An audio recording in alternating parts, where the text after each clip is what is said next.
Comment créer de la trésorerie? J'ai souvent coutume de dire qu'une entreprise, c'est très simple, c'est un téléphone portable et de la trésorerie. C'est un petit peu réducteur, mais aujourd'hui, malheureusement, pour avancer dans une entreprise, si vous n'avez pas de trésorerie, ça sera extrêmement compliqué. Ou dans tous les cas, si vous savez que vous avez une activité qui vous permettra pas de produire de la trésorerie, vous devez immédiatement identifier ce problème et le régler tout de suite. C'est ce qu'on va découvrir aujourd'hui dans La Main Forte, mais pour l'instant, jingle. Nous sommes en direct, justement, je vous le disais, avec Laurent Aubel, gérant de Couvreur Occitan. Bonsoir. Près de Toulouse, le gérant d'une PME a choisi, lui, d'exaucer les vœux de ses salariés.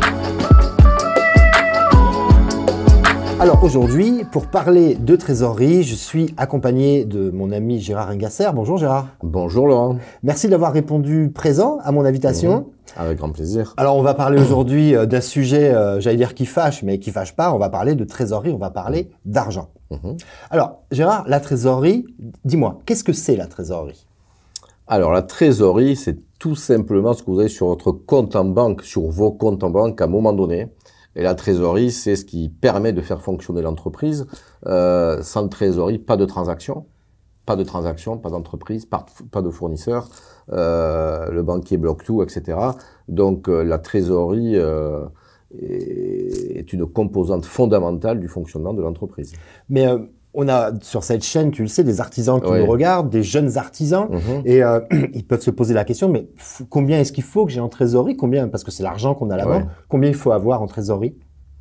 Ben, l'idéal, c'est d'avoir au moins un mois, voire 2 mois de fonctionnement d'entreprise. Après, en fonction de la typologie de clientèle, on peut avoir des délais de paiement, on peut les faire financer par la banque, mais l'idéal, c'est d'avoir 2 mois minimum. Et quand on crée son entreprise, réfléchir aux charges qu'on va avoir. D'ailleurs, quand on crée une entreprise, il faut même réfléchir à plus parce qu'il faut lancer le business. Donc, avoir 3-4 mois d'avance de trésorerie au minimum. Alors concrètement, aujourd'hui, quelqu'un qui va démarrer en unipersonnel, un artisan qui va démarrer, normalement, il doit faire, on va dire, entre 100 et 150 000 euros par an de chiffre d'affaires, peut-être sa première année, s'il travaille tout seul, aux alentours de 150 000 euros de chiffre d'affaires, ça fait entre 10 et 15 000 euros par mois, ça te semble être un ratio qui est intéressant pour quelqu'un qui démarre? Oui, alors ça dépend des... Je parle dans le bâtiment, évidemment. Mais dans le bâtiment, en fonction des métiers, parce qu'il y a des métiers où on consomme plus de matière ou pas. C'est vrai. Mais cependant, 150 000 euros une première année, c'est sympa tout seul. Donc, pour démarrer, avoir entre 20 et 30 000 euros, c'est bien. D'accord. Alors, tout le monde ne démarre pas avec ça. Oui, comment on fait quand on les a pas? Faut pas se mettre à son compte? Alors, aujourd'hui, il y a des dispositifs quand même. C'est-à-dire qu'on peut se lancer, si on est au chômage par exemple, on peut se faire payer par le chômage pendant 1 an, 2 ans, pas prendre de rémunération et capitaliser de la trésorerie dans l'entreprise. C'est-à-dire en fait l'argent dont je n'ai pas besoin pour me payer puisque je suis payé par le chômage, je le laisse sur le compte en banque et ça grossit. Et ça grossit. Ah oui, je peux pas parce que moi je pensais vivre tranquille avec les aides plus la paye de l'entreprise. Si on se paye, le chômage réduit.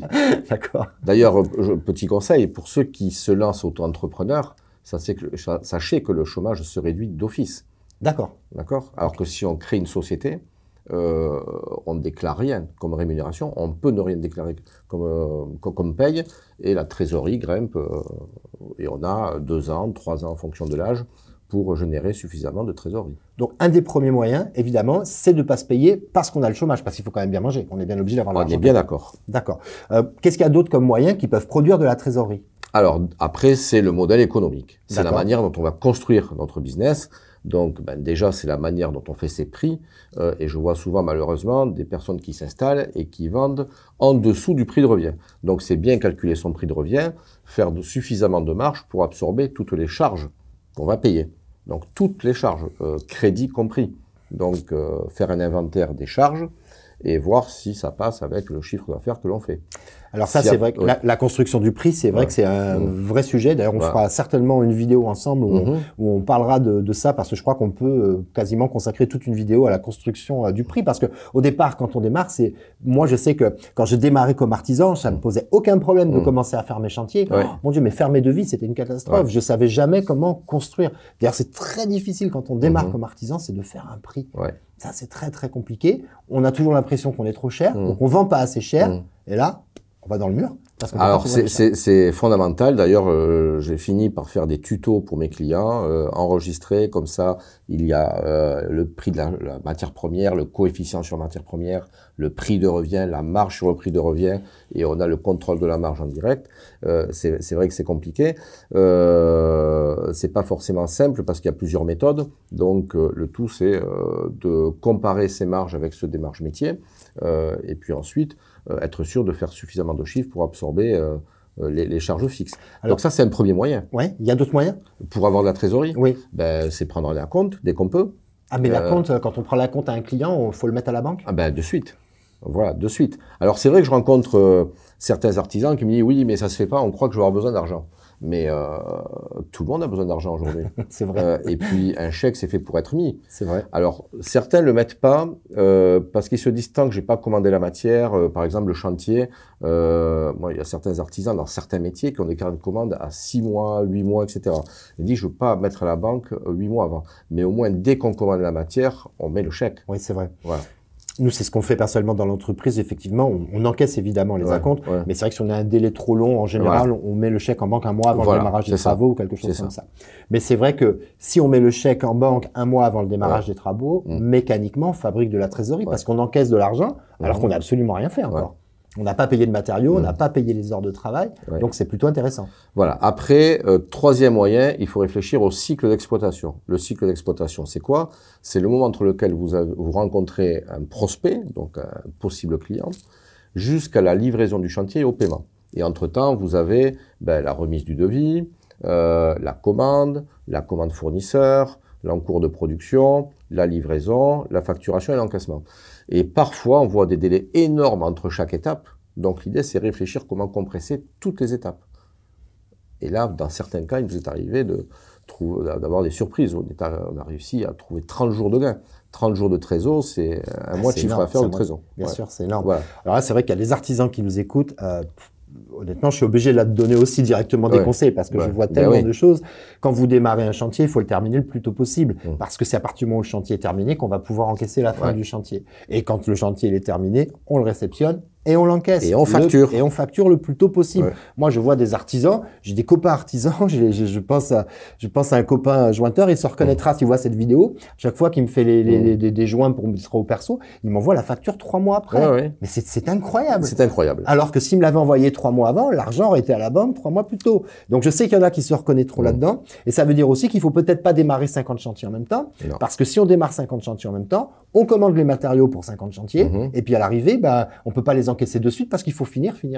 Donc, c'est aussi une grosse erreur que de démarrer plein de chantiers au lieu de les faire au fur et à mesure et de les terminer. Parce que les fournisseurs, eux, vont vous prendre à 30 jours ou 45 jours fin de mois. C'est la règle. Et puis, les salaires, il faut les payer. Quand il y a des salariés, et les charges, c'est souvent mensuel. Donc, quoi qu'il arrive, effectivement, faites un planning où ne mettez pas tous les chantiers en même temps. Exactement, oui. Et tu as dit quelque chose d'important. Je vois aussi beaucoup d'artisans qui ne le font pas. Il faut payer ses fournisseurs à crédit. C'est-à-dire qu'un fournisseur, il faut le payer à 30 jours ou 45 jours. Moi, je vois beaucoup d'artisans, ils payent comptant le fournisseur. Mais jamais de la vie. Pourquoi payer comptant un fournisseur? Les fournisseurs sont habitués à avoir un délai de paiement. C'est ce qui va produire effectivement de la trésorerie, de payer les fournisseurs avec du retard. Donc, il y a toute une histoire de mindset à avoir pour produire de la trésorerie, en fait, tout simplement. Quatrième point, quand vous achetez du matériel, faites un financement. Ne prenez pas sur la trésorerie. Alors, je vois certaines personnes qui me disent « Ouais, moi, j'aime pas faire de crédit. » Mais quand vous êtes à découvert, vous êtes à crédit. Parfois, certaines personnes préfèrent être à découvert plutôt que prendre du crédit. Ça coûte plus cher d'être à découvert. Et puis surtout, c'est pas un contrat. C'est-à-dire qu'un crédit, on le paye sur 3 ans, 4 ans, 5 ans.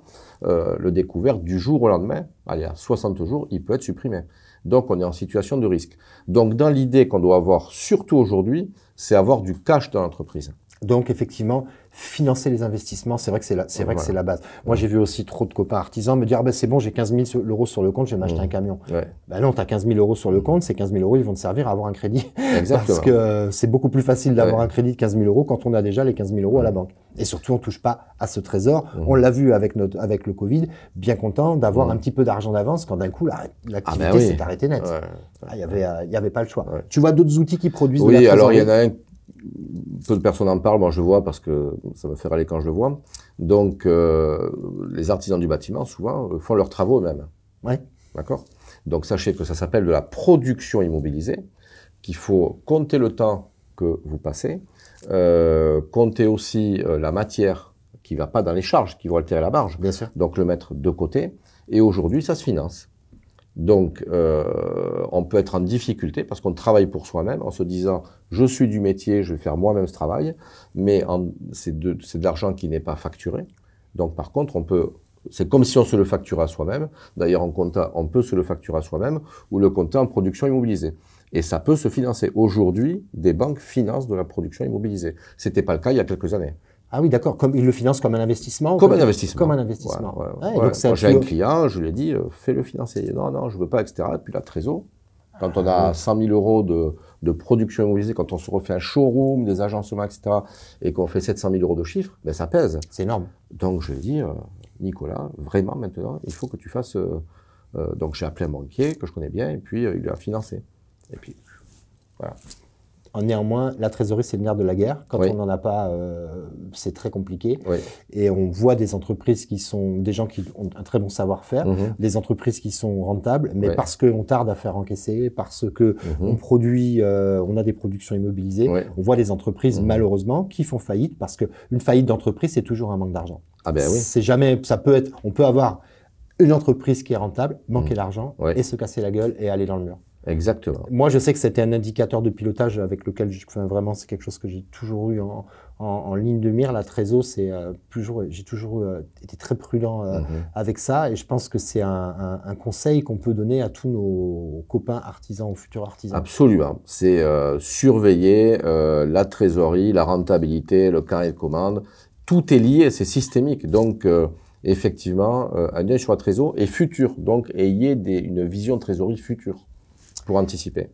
Très bien. Je crois qu'on a fait le tour de la trésorerie. Si vous voulez en apprendre davantage sur la trésorerie ou si vous avez besoin de conseils pour gérer votre trésorerie, vous pouvez rentrer en contact avec Gérard. Je mettrai ses coordonnées et son lien en description. Il a également une chaîne YouTube. Il est actif sur les réseaux sociaux. Il a de la formation en ligne. Il va pouvoir vous accompagner. Gérard, merci à toi. Avec plaisir, Laurent. Et puis, peut-être, et j'espère, à bientôt pour oui. de nouvelles vidéos. Eh bien, avec grand plaisir. Merci, à bientôt. À bientôt.